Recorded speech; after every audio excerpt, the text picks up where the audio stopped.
টাঙ্গাইলের মির্জাপুরে ইটভাটার বিষাক্ত গ্যাস ও কালো ধোঁয়ায় পুড়ে গেছে কৃষকের স্বপ্ন বোরো ধান। এলাকার কয়েক শতাধিক প্রান্তিক কৃষক ক্ষতির শিকার হয়েছে। পাশাপাশি বিপর্যয়ের মুখে পড়েছে পরিবেশ। ক্ষতিপূরণের দাবিতে কৃষকরা উপজেলা নির্বাহী অফিসারের কার্যালয়ে বিক্ষোভ সমাবেশ করেছে।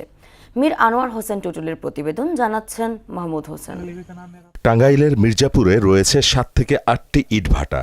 এসব ভাটার বিষাক্ত ধোঁয়ায় নষ্ট হয়েছে 500 একর জমির বোরো ধান।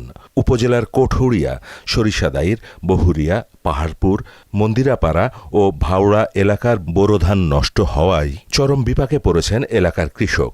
90 ডিসেম্বর জায়গা নষ্ট হয়েছে একবারে, কোনো একটা সিটাও নেই, কালা হইয়া একবারে উইরা গেছে। বুদ্ধিরপাড়া, মন্দিরাপাড়া, বহুরিয়া, চরপাড়া, কুটবহুরিয়া, এই 4টা গ্রামের মোটামুটি ধরেন হলো 10,000 একর, মানে 10,000 শতাংশ মতো জায়গা হবো।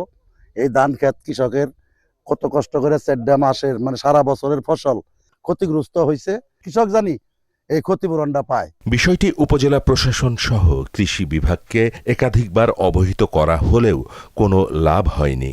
চলতি বছর ক্ষতি বেশি হওয়ায় চরম বিপাকে পড়েছেন চাষিরা। বাধ্য হয়ে তারা ইউএনও অফিসে বিক্ষোভ সহ প্রতিবাদ সমাবেশ করেন। ক্ষতি পূরণের জন্য জোর দাবি জানান কৃষকরা। আমরা বিদ্যুৎ সংকটে পানি দিতে পারি নাই, ডিজেলের জন্য পানি দিতে পারি নাই। আল্লাহর রহমত ছিল, বৃষ্টি হইতেছে, ইট ভাটার অগ্নিকাণ্ডের ধোঁয়ায় সেই ফসল নষ্ট হয়ে গেছে। আমরা আশা করি আজকে টিউনু স্যার আমাদেরকে সুন্দর একটা মীমাংসা দিবে এবং কৃষকের মুখে যেন হাসি ফুটে। ইটভাটা মালিকদের বিরুদ্ধে ব্যবস্থা নেয়ার পাশাপাশি ক্ষতিগ্রস্ত কৃষকদের সহায়তার কথা জানান উপজেলা নির্বাহী কর্মকর্তা। কৃষি অফিসের আগে তদন্ত করে কার কতটুকু নষ্ট হয়েছে সেই ক্ষতি নির্ধারণ করবেন।